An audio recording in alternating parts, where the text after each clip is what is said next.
राजकीय प्राथमिक पाठशाला नकीपुर के बच्चे सीआरपी के अंतर्गत इंडिया का मैप बनाते हुए टुकड़ों के माध्यम से टुकड़ों को इकट्ठा करके जोड़ करके उनको इंडिया का मैप तैयार करते हुए कक्षा 3rd के बच्चे जीपीएस नकीपुर इंडिया के मैप को राज्य और कलर्स के माध्यम से पहचान करके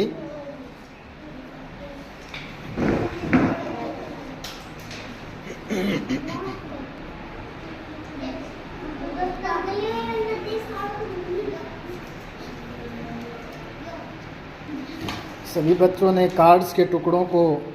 कलर के हिसाब से जचा लिया है और अब ये बच्चे इससे इंडिया का मैप बना करके दिखाएंगे।